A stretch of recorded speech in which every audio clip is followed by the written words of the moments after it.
Hi friends, welcome to my channel. నిజం తెలుసుకుని ఇంట్లోంచి వెళ్ళిపోతున్న ఆనందిని ఆపి క్షమాపణ చెప్పిన అలేఖ్య. అసలు ఇదంతా ఎలా జరిగింది తెలుసుకునే ముందు ఇప్పటివరకు మా వీడియోని కనుక లైక్ చేయకపోతే ఒక్క లైక్ చేయండి. మా ఛానల్ని సబ్స్క్రైబ్ చేసుకుని పక్కనే ఉన్న గంట సింబల్పై ఆల్ని క్లిక్ చేయండి. అప్పుడే మేము పెట్టే ప్రతి వీడియో మీరు మిస్ కాకుండా చూసేవచ్చు. ఇక సునంద శశికాంత్ అయితే అలేఖ్య గురించి ఆలోచిస్తూ ఉంటారు. అలేఖ్యని ఎలా బయటికి పంపించాలి అంటూ ఆలోచిస్తూ ఉండగా ఇంతలో సునంద అయితే చెప్తూ ఉంటుంది, ఆదిత్య ఆనందిని హనీమూన్కి పంపించి అప్పుడు ఆ తర్వాత వాళ్ళు వచ్చేలోపు అలేఖ్యను బయటికి పంపించేయాలి అంటూ సునంద అయితే చెప్తూ ఉండగా ఇంతలో అప్పుడే ఆదిత్య అయితే వస్తాడు. ఇక ఆదిత్య రాగానే ఎక్కడికి పంపించేస్తారు, అలేఖ్యని ఏం చేస్తారు అంటూ అడుగుతూ ఉంటాడు. మరి పంపించకపోతే ఏం చేయమంటావు?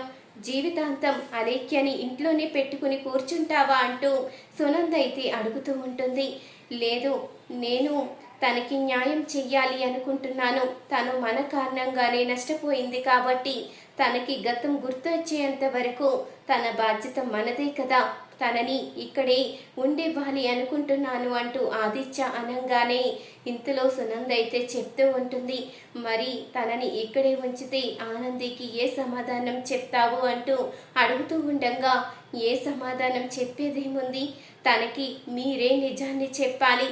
ఒకవేళ అలేఖ్యని గనక ఏదోటి వంక పెట్టి ఇంట్లోంచి బయటికి పంపించేస్తే తాను బయటికి వెళ్ళిన తర్వాత ఆనందికి నిజం తెలిస్తే నేను తన ముందు ఒక నిజాయితీ లేని వాళ్ళ నిలబడవలసి వస్తుంది.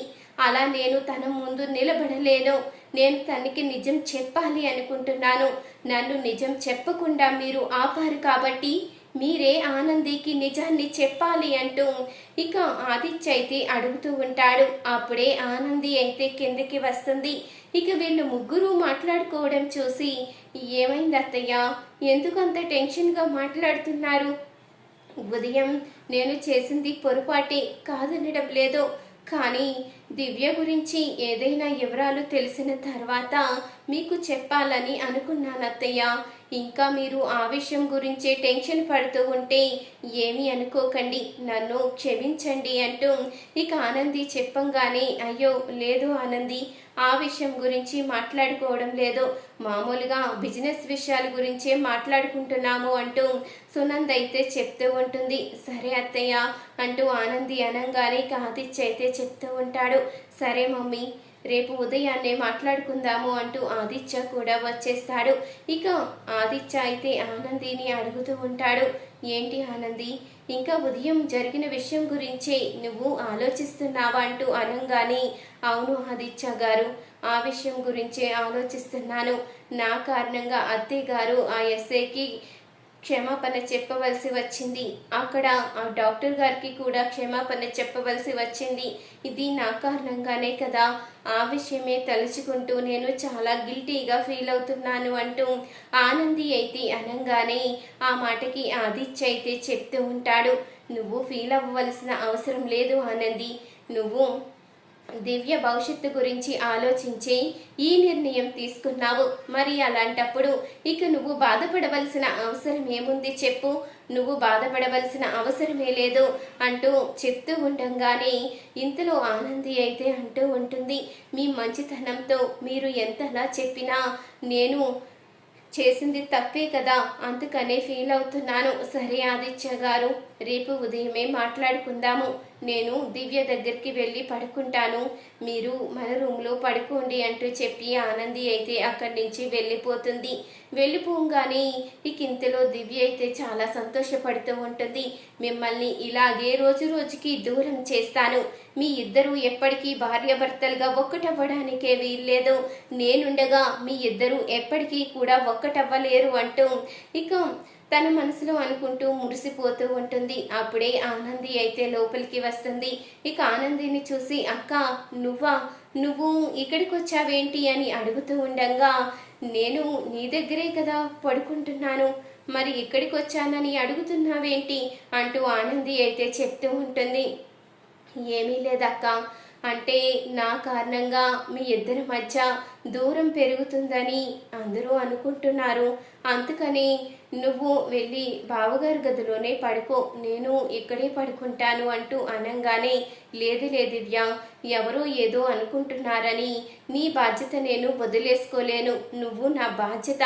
నిన్ను మళ్ళీ నార్మల్ చేసే వరకు నిన్ను ఒంటరిగా వదిలిపెట్టేదే లేదు అంటూ ఆనంది అయితే చెప్తూ ఉంటుంది. ఇక ఆ మాటకి దివ్య అయితే తన మనసులో అనుకుంటూ ఉంటుంది, నువ్వు నన్ను ఒంటరిగా వదిలిపెట్టడం కాదు, నేనే నిన్ను ఒంటరిగా బయటికి వెళ్ళిపోయేలా చేస్తాను. నువ్వు శాశ్వతంగా నీ పుట్టింట్లో పడి ఉండేలా చేస్తాను. ఆదిత్యాన్ని నా సొంతం చేసుకునే వరకు వదిలిపెట్టే ప్రసక్తే లేదు అంటూ ఇక అలేఖ్య అయితే తన మనసులో అనుకుంటూ మురిసిపోతూ ఉంటుంది. ఇంతలో జీవనైతే ఇక ఇందుమతికైతే ఫోన్ చేస్తుంది. పెద్దమ్మ, మనం అనుకున్నది అనుకున్నట్టు జరుగుతుంది. ఇక్కడ అలేఖ్య నా గ్రిప్లో ఉంది. నేను ఎలా ఆడిస్తే తను అలా ఆడుతుంది. తను నా చేతిలో ఒక కీలు బొమ్మ అయిపోయింది. ఇక నువ్వు ఏమీ కంగారు పడవలసిన అవసరమే లేదు. నువ్వు ఎప్పుడూ కూడా ఎలాంటి సలహా ఇచ్చినా నేను పాటిస్తాను అంటూ జీవన అయితే చెప్తూ ఉండగా, మంచి పని చేస్తున్నావు జీవన. అక్కడి నుంచి కుట్టిని నువ్వు ఎంత త్వరగా పంపించేస్తే అంత త్వరగా ఆస్తి నువ్వు చేదెక్కించుకోవచ్చు. ఆ ఇంటికి మహారాణిలా నువ్వే ఉండొచ్చు. ఇక నువ్వు గనక ఈ పని చెయ్యగలిగితే నీకు ఎలాంటి అడ్డు అదుపు ఉండదు. నీ ఇష్టం వచ్చినట్టు నువ్వు చేసుకోవచ్చు అంటూ ఇందుమతి కూడా చెప్తూ ఉంటుంది. ఇక ఆ మాటకి జీవనైతే చాలా సంతోషపడుతూ మాట్లాడుతూ ఉంటుంది. ఇక అప్పుడే చైతన్య అయితే లోపలికి వస్తాడు. సరే, చైతూ వచ్చాడు, తర్వాత చేస్తాను అంటూ ఫోన్ అయితే పెట్టేస్తుంది జీవన. అదేంటి ఫోన్ పెట్టేశావు? అంటే నేను వినకూడని సీక్రెట్స్ ఏమైనా మాట్లాడుతున్నావా అంటూ అడుగుతూ ఉంటాడు చైతన్య అయితే. నువ్వు వినకూడని సీక్రెట్స్ ఏం మాట్లాడతాను? నేనేదో మా చిన్న గ్రానితో మాట్లాడుతున్నాను. మాకు ఏవో 1,00,000 ఉంటాయి. అవన్నీ నీకు చెప్పాలి అంటే చెప్పలేను కదా అంటూ ఇక చెప్తూ ఉంటుంది జీవనైతే. సరే, నువ్వు చెప్పలేని విషయమో ఏ విషయమో నాకు అనవసరం, కానీ నీ కారణంగా మాత్రం ఏదైనా గొడవలు జరిగినా, ఎవరికైనా ఏదైనా నష్టం జరిగినా తర్వాత నా నిజ స్వరూపం చూసి నువ్వు భరించలేవు, అది గుర్తుపెట్టుకో అంటూ చైతన్య అయితే జీవనికి వార్నింగ్ ఇస్తాడు. వీడెప్పుడు కూడా నాకు వార్నింగ్లు ఇవ్వడమే, ఒక్కరోజు కూడా భార్య అన్న ప్రేమ ఉండదు, ఏమీ ఉండదు అంటూ జీవనైతే తన మనసులో అనుకుంటూ ఉంటుంది. ఇక మరుసటి రోజు ఉదయాన్ని జీవనైతే తన ప్లాన్ అమలు చేస్తుంది. ఎలాగైనా ఆనందియే విషయం తెలుసుకునేలా చెయ్యాలి, భార్యాభర్తల మధ్య గొడవ వచ్చేలా చెయ్యాలి. ఆనంది అంతటా ఆనంది నిజం తెలుసుకుంటే పరిణామం వేరేగా ఉంటుంది. అది ఆదిత్య గనుక నిజం చెప్తే అప్పుడు ఆనందికి ఏదో రకంగా సర్ది చెప్పేస్తాడు. అవకాశం ఇవ్వకూడదు. ఖచ్చితంగా ఆనంది ముందు నిజం బయట పడాలి అంటూ ఇక అలేఖ్య ఆదిత్య కలిసున్న ఫోటోనైతే ఆనంది బెడ్రూమ్లో అయితే పెడుతుంది. ఇంతలో ఇక ఆనంది అయితే హాల్లో ఉన్న అందరికీ కూడా కాఫీ అయితే ఇస్తుంది. ఇంతలో ఆదిత్య అయితే లోపల ఉన్న తన ఫోన్ అయితే తీసుకురమ్మని చెప్పడంతో ఆనంది అయితే బెడ్రూమ్లోకి వస్తుంది. బెడ్రూమ్లో ఇక అక్కడున్న ఫోన్ తీస్తూ ఉండగా ఆనందికి అయితే అక్కడున్న ఫోటో కనిపిస్తుంది. ముందు ఫోటో చూసుకోకుండా ఫోన్ తీసుకు వస్తూ, అవును అక్కడ ఏదో చూశాను, ఏం చూశాను అంటూ ఒక్కసారిగా వెనక్కి తిరిగి చూస్తుంది ఆనంది అయితే. ఇక ఆనంది వెనక్కి తిరిగి చూసేసరికి అక్కడ అలేఖ్య ఆదిత్య కలిసి దిగిన ఫోటో అయితే కనిపిస్తుంది. ఇక ఆ ఫోటో చూసి ఒక్కసారిగా షాక్ అయిపోతుంది ఆనంది. ఇదేంటి, ఏం జరుగుతుంది? అసలు ఈ ఫోటో ఎప్పుడు తీయించుకున్నారు? ఆదిత్య గారు దివ్యతో కలిసి ఫోటో తీయించుకోవడం ఏంటి? అసలు నేను నా కళ్ళతో ఈ ఫోటో చూస్తున్నా నమ్మలేకపోతున్నాను. ఏం జరుగుతుందో తెలుసుకోలేకపోతున్నాను. అసలు ఏమైంది అంటూ ఆలోచిస్తూ ఉండగా ఇంతలో అప్పుడే జీవనైతే వస్తుంది. జీవనైతే ఆ ఫోటో చూసి ఒక్కసారిగా షాక్ అయినట్టు నటిస్తూ, నేను చెప్తున్నాను కదా కుట్టి, నీకు నీ జీవితాన్ని నువ్వే నాశనం చేసుకుంటున్నావు. నీ కాపురాన్ని నువ్వే బలి చేసుకుంటున్నావు. బావగారి దగ్గర ఆ దివ్య ప్రవర్తన అసలు బాలేదు. బావగారితో అంత చనువుగా ఉంటున్నప్పుడు రేపొద్దున్న నా భర్తని కూడా తన వలలో వేసుకుంటుంది అని ఆ రోజు చెప్తే నువ్వు నా చెంప పగలగొట్టావు. ఈరోజు చూడు, నీకు తెలియకుండా వాళ్ళిద్దరూ ఎలా ఫోటో దిగారు. నువ్వు నీ మంచి కోసం చెప్పినా నన్ను అపార్థం చేసుకుని నన్ను నిందిస్తూనే వచ్చావు. ఇప్పుడు ఏం చెప్తావు అంటూ అడుగుతూ ఉంటుంది జీవన. జీవన, నేను అసలే కోపంలో ఉన్నాను. నువ్వింకా నా కోపాన్ని రెట్టింపు చెయ్యకు. అసలు ఈ ఫోటో నిజమో అబద్ధమో తెలుసుకోలేని స్థితిలో ఉన్నాను. ఆదిత్య గారి గురించి తెలిసి ఈ ఫోటోను నమ్మాను అంటే ఆదిత్య గారి మీద నాకు నమ్మకం లేనట్టే కదా అంటూ అడుగుతూ ఉంటుంది. ఇక ఆనంది అయితే అప్పుడే అలేఖ్య అయితే లోపలికి వస్తుంది. ఇక అలేఖ్యనైతే జీవన అడుగుతూ ఉంటుంది, చూడు దివ్య, ఈ ఫోటో ఎప్పుడు తీయించుకున్నారు? అసలు ఈ ఫోటో ఇక్కడికి ఎలా వచ్చిందని అడుగుతూ ఉండగా ఆ ఫోటో చూసిన అలేఖ్య కూడా షాక్ అవుతుంది. ఏం చెప్పాలో అర్థం కాదు. అప్పుడే జీవనైతే అలేఖ్యకు సైగ చేస్తుంది, ఆ ఫోటో తనే పెట్టినట్టు. అప్పుడు చెప్తూ ఉంటుంది, అక్క, ఇది మొన్న నేను బావగారు తీయించుకున్నామక్క అంటూ చెప్పంగాని, ఏంటిది ఇలా ఫోటో తీయించుకోవడం ఏంటి దివ్య అంటూ అడుగుతూ ఉంటుంది ఆనంది. ఏమో అక్క, అంటే ఆ రోజు బావగారే మా ఇద్దరికి ఇలా ఫోటో తీయించారు. బావగారే అడిగినప్పుడు నేను కాదంటే బాగుండదు, మళ్ళీ నీకు కోపం వస్తుందేమని నేను ఫోటో తీయించుకున్నానక్క అంటూ దివ్య అయితే నటిస్తూ చెప్తుంది. చెప్పంగానే ఇంతలో జీవనైతే, చూసావా, నేను చెప్తుంటే నువ్వు వినడం లేదు. బావగారు పైకి మంచిగా నటిస్తూ నిన్ను మోసం చేస్తున్నారు. దివ్యని ఇంట్లోంచి ఎంతమంది పంపించేయమన్నా అడ్డుపడుతున్నారు. ఈ కారణంతోనే నువ్వు అది అర్థం చేసుకోకుండా నువ్వు ఇలా అసలు నన్ను నిందించడం బాలేదు అంటూ చెప్తూ ఉంటుంది జీవన. ఇక ఫోటో తీసుకుని ఆనంది అయితే కోపంగా బయటికి అయితే వెళ్తుంది. ఇంతలో అప్పుడే ఆనంది అయితే కోపంగా వెళ్ళేసరికి ఆదిత్య సునంద అయితే బయట మాట్లాడుకుంటూ ఉంటారు. ఇక ఇంతలో ఆనంది అయితే ఆదిత్య గారు అంటూ కోపంగా అయితే పిలుస్తూ ఫోటో తీసుకుని బయటకైతే వెళ్తుంది. ఏమైంది ఆనంది, ఏం జరిగింది అంటూ సునంద ఆదిత్య అయితే కంగారు పడుతూ ముందుకైతే వస్తారు. మీరు అసలు దివ్యతో ఫోటో ఎప్పుడు తీయించుకున్నారు అంటూ అడగంగానే ఆ మాటకి సునంద ఆదిత్య అయితే షాక్ అయి చూస్తూ ఉంటారు. ఇక సునంద అయితే ఒక్కసారిగా షాక్ అవుతుంది. ఏంటి, దివ్యతో ఫోటో తీయించుకోవడం ఏంటి, నువ్వు ఏం మాట్లాడుతున్నావు ఆనంది అంటూ అడుగుతూ ఉండంగానే, ఏం మాట్లాడుతున్నానా, ఒక్కసారి ఫోటో చూడండి అత్తయ్య అంటూ ఆదిత్య అలేఖ్య కలిసున్న ఫోటోనైతే చూపిస్తుంది ఆనంది. అయితే ఆ ఫోటో చూడంగానే ఆదిత్య షాక్ అయి చూస్తూ ఉంటాడు. ఇక సునంద కూడా షాక్ అయి చూస్తూ ఉంటుంది. ఇక ఏం చెప్పాలో అర్థం కాని పరిస్థితిలో అయితే సునంద ఉంటుంది. ఇంతలో ఆదిత్య అయితే చెప్తూ ఉంటాడు, ఇంతవరకు వచ్చింది కాబట్టి ఇక నీ దగ్గర నిజాన్ని దాచిపెట్టను ఆనంది.